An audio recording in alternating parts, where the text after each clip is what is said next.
My name is Neil Gappa. I'm a computer science major at Ivy Tech South Bend. People everywhere are swarming to the internet to search and find information, social networking, and buy products or services.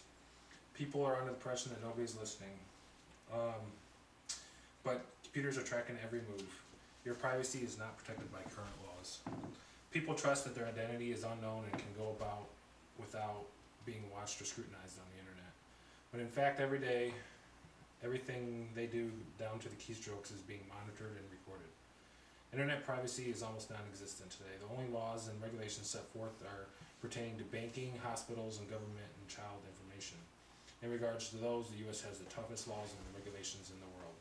The U.S. has the weakest privacy regulations in the developed world according to Computer Concepts 2010 by Cengage Learning.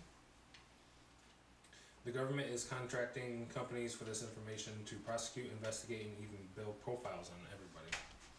Companies like XCOM, DocuSearch, ChoicePoint, and Oracle can provide the inquirer with a wide array of data about us, including basic demographic information, income, net worth, real property holdings, social security number, current and previous addresses, phone numbers and fax numbers, names of our neighbors, driver records, license plate and VIN numbers, bankruptcy and debitor filings, employment, business and criminal records, bank account balances and activity, stock purchases and credit card activity.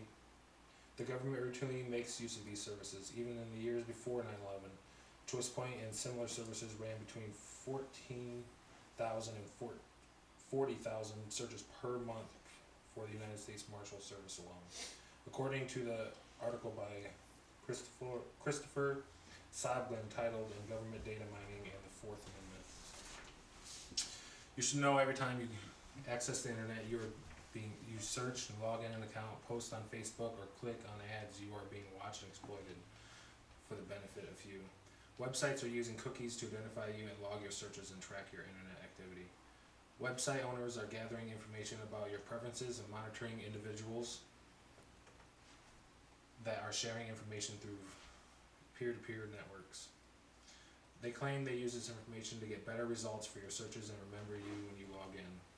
The problem is information is not protected and not anonymous. What are they doing with all this data?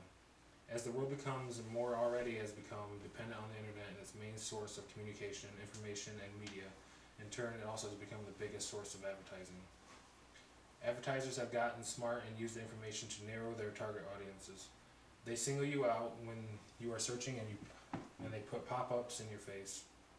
They use the information in so-called data mining, developed for artificial intelligence to analyze large amounts of data and produce patterns of matching algorithms. In other words, they are dissecting your movements and trying to figure out better ways of trapping you with advertising. What else in the future will happen to this data? Companies are retaining all this data and becoming of interest to third parties for purchase and hackers to take and sell. In 2006, AOL had a breach of their data and let out 3 months worth of internet searches from their 500,000 subscribers as a gesture for research. In an article by Anik Jasdouen titled "AOL Breach of Privacy was a Mistake," he notes, for example, many users type their names to find out whether sites have dirt on them, and then separately search for online mentions of their phone, credit card, or social security numbers. A few days later, they may search for pizzerias in the neighborhoods, revealing their locations, or for prescription drug prices, revealing their medical conditions. All those separate searches would be linked to the same numeric ID. And in the same article, he quotes Lewin Weinstein, a privacy advocate. Search and query data can contain the sum total of our work, interests, and associations, desires, dreams, fantasies, and even darkest fears. It is not the law to protect the data. AOL was open and felt the need to disclose the breach.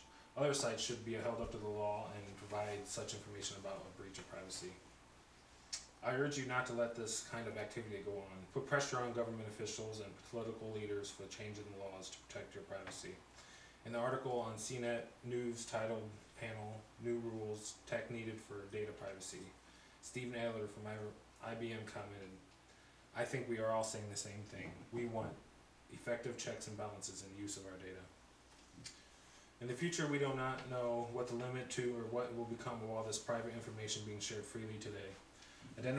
Identity theft is big fear in my mind and should be yours. Even being prosecuted under false pretenses related to your internet activity.